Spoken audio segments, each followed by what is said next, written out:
She slammed the conference room door behind me and said in front of the entire team, "You're done here. Clean out your desk." My ears rang. I just stood there, frozen. I had given everything to this job for nearly 6 years. And now, just because someone saw a LinkedIn tab open on my screen, I was being fired for job hunting on company time. But the wildest part? This came just 3 weeks after she told me, again, that the company couldn't afford raises. For the third year in a row, I'd kept quiet each time. I worked harder, stayed later, skipped vacations, and she had the nerve to fire me like I was nothing. But what she didn't know, I had already made a call that morning, and it was going to change everything for both of us. It all began with a Tuesday morning bagel. That's what kicked everything off. I had stopped by a local deli before heading into the office, and the guy behind the counter, Mike, was the kind of person who always remembered your order. Toasted sesame, veggie cream cheese, tomato, no onion, extra napkins. I smiled, thanked him, and grabbed my coffee too. My usual peaceful moment before chaos. The moment I walked into work that day, I felt it. Tension. My boss, Denise, was already pacing in her office. She had her Bluetooth in one ear and her other hand flipping through papers. I figured it was another bad quarterly report. I sat at my desk, fired up my laptop, and my inbox was already filled with questions from the support team about a broken contract. A client was threatening to walk. I rolled up my sleeves and got to work. By lunchtime, I had smoothed it over, emailed the legal team, and saved a $140,000 deal from falling through. Denise didn't say thank you. No surprise. She never did. That afternoon, while checking on a follow-up email to one of our software vendors, I quickly flipped over to LinkedIn. I had a draft message ready for a recruiter, just asking if the role they posted was still open. That was all. One of the interns passed by behind me at that exact moment. I didn't think much of it until I saw her whispering to Denise 20 minutes later.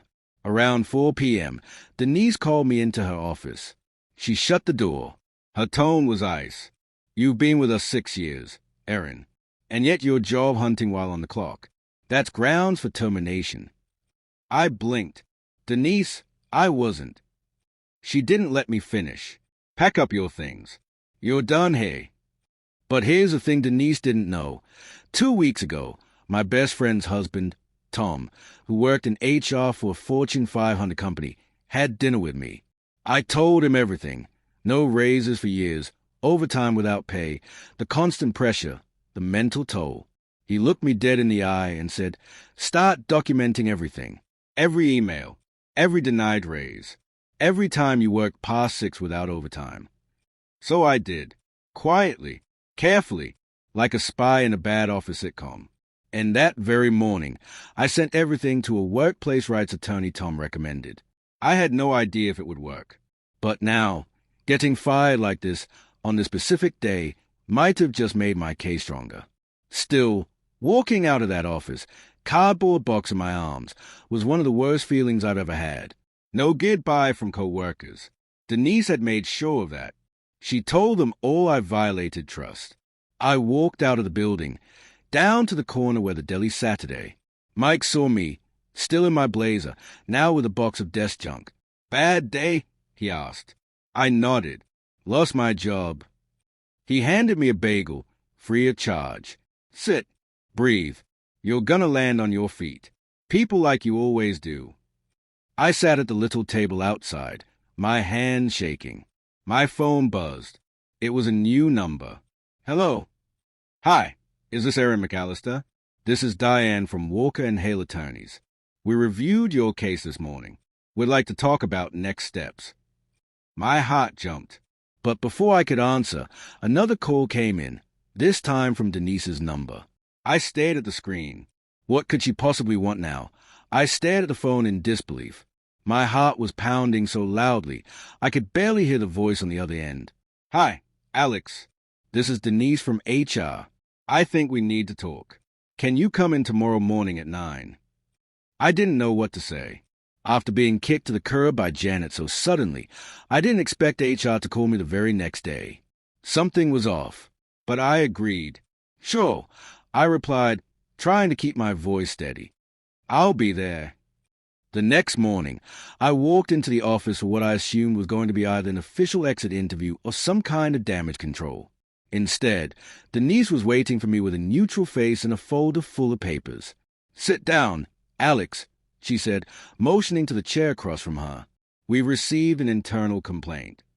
My eyebrow shot up. Complaint? Against who? Denise didn't answer right away. She opened the folder and slid over a document. It was a printed copy of an email. My email. The one I had sent to myself before I was fired. The one with all the documentation showing Janet's refusal to grant me any raises despite my exceeding every performance metric. I had made a habit of documenting everything over the years. Each denied request. Each promise broken. Each glowing review followed by a "we'll revisit your raise later." I had enough to build a whole book. Someone anonymously forwarded this, Denise said, and I have to say, it paints a very disturbing picture. I nodded slowly. I didn't send it to anyone but myself. I just didn't want to lose the records. "Well, someone else clearly had access," she said, almost with a smile. "And you're not under investigation here, Alex." I let out a breath I didn't realize I was holding. "Actually," she continued, leaning forward, "what you've shown here, it violates multiple company policies. Janet had no authority to fire you based on what I've seen. And more importantly," she paused and tapped the stack of papers, "she's opened the company up to a potential lawsuit." My heart skipped. A lawsuit? Denise gave me a careful look. "We're offering you your job back immediately, full back pay, and a raise retroactive to your last performance review. In exchange, we'd like to settle this quietly. No press. No attorneys." I was stunned. It was everything I wanted. But it also felt like they were doing this not because it was right, but to cover their tracks. I leaned back. Why the sudden change? Why not just sweep this under the rug like Janet always did? Denise sighed. "Because someone from upper management saw the email. The VP of Legal Affairs. He wants to meet with you." My stomach dropped. This wasn't over. Not even close. When I walked out of the HR office, I didn't feel victorious. I felt like a pawn that had just been moved forward one space. That afternoon, I received a meeting invite. It was scheduled for the next day, 11 a.m. The subject line simply read, "Internal Compliance and Ethics Review." I hardly slept that night. The next morning, I put on my best suit, rehearsed every word I might have to say, and showed up to the top floor where the executive offices were. The secretary buzzed me in, and I stepped inside a room with 3 people. The VP of Legal, the head of Compliance, and Janet. She looked furious. The VP, a tall, calm man named Howard, gestured to the seat. "Please, Alex, let's talk about your time here." And that's when everything started unraveling.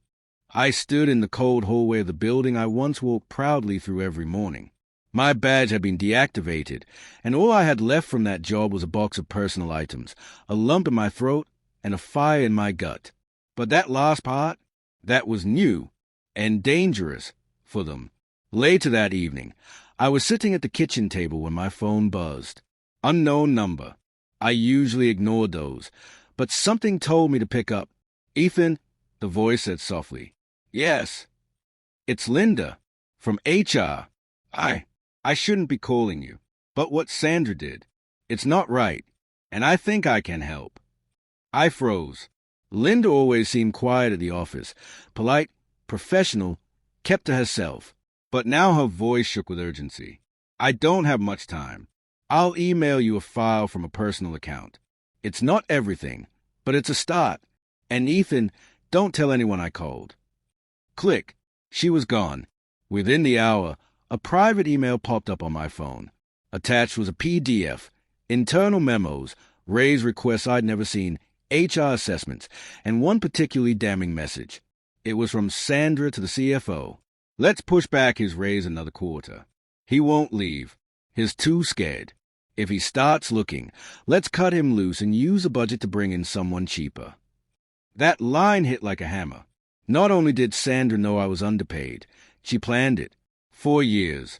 She'd manipulated every evaluation, blocked every promotion quietly, and when I finally tried to leave, She fired me and buried it like a problem solved. But she hadn't solved me. She'd awakened me. Over the next few days, I combed through the documents with Ava. Her legal brain kicked into gear as she highlighted violations, typed up timelines, and cross-referenced every shady move. I never saw my wife so focused. "This is retaliation, Ethan," she said, "and we have receipts." Still, it wasn't enough to win. We needed something stronger, something that could break open the company's perfect public image. I needed leverage. So I reached out to James Cole. He answered my call on the second ring.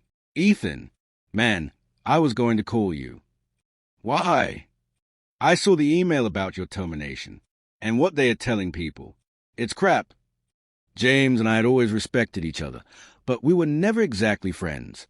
Still, he was decent. He once gave his own bonus away to help pay an intern's medical bills when insurance wouldn't cover it. So I told him everything. The denied raises, the false HR memos, the firing after job hunting. There was a long silence. Then he said, "I'm going to send you something. It's from Sandra's server." 5 minutes later, a file hit my inbox, a voice memo from a meeting I wasn't invited to. In it, Sandra joked about how cutting Ethan before payout saved them over $20,000. Someone even laughed. That was it. I had her voice, her motive, her scheme. I could take this public. I could destroy her. But Ava stopped me before I pressed post. "We can't just post this," she said. "You leak it online, and it becomes noise. People forget. You want justice? Make them feel it." She was right. Revenge doesn't come from one angry post. It comes from making the people who underestimated you watch as you rise higher than they ever let you. So I made a new plan. I wasn't just going to expose Sandra. I was going to take her seat. The next day, I met with Mr. Donovan from the rival firm. James had tipped him off. We spoke for hours about what I'd endured, what I'd uncovered, and what I still had in my back pocket. He smiled. "We were already looking into expanding. I think your timing couldn't be better. We'll offer you a senior role, lead the division, and you can build your own team." My heart nearly stopped. "But first," he added, "I need one last thing. Something public. Something big." I leaned back, thought for a moment, then nodded. I had just the thing. 2 days later, Sanders' company received a legal notice, wrongful termination, wage theft, and retaliatory action. Ava filed it herself. But that wasn't all. The very next morning, a breaking news alert lit up local business sites. Former employee accuses Blake Tech CEO of unethical termination after documented pattern of raise suppression. They included the memo James sent. They included the audio recording. And they named Sandra. I expected backlash, noise, denial, but I wasn't ready for what came next. Sandra was about to lose everything. The fallout began faster than I could have imagined. By noon, the story had already been picked up by 2 national blogs. By 3 p.m., I was fielding calls from journalists. And by 6 p.m., Sanders' face was plastered across LinkedIn, Twitter, and Reddit under headlines like, "CEO terminates employee days before payout, gets exposed." Ava and I sat on the couch, phone buzzing nonstop, as we watched Sanders' pristine reputation unravel. But it was the internal response that shocked me the most. James called again that night. "You have no idea what you've done. Half the senior staff walked out today, and HR is in full panic mode. They're reviewing everyone's contracts now." But the final blow hadn't come yet. 3 days later, Blake Tech's board of directors issued a statement. Sandra Reynolds will be stepping down, effective immediately, to allow for an impartial review. That was corporate speak for "you're done." But the story wasn't about Sandra anymore. It was about what came next. Mr. Donovan called me in.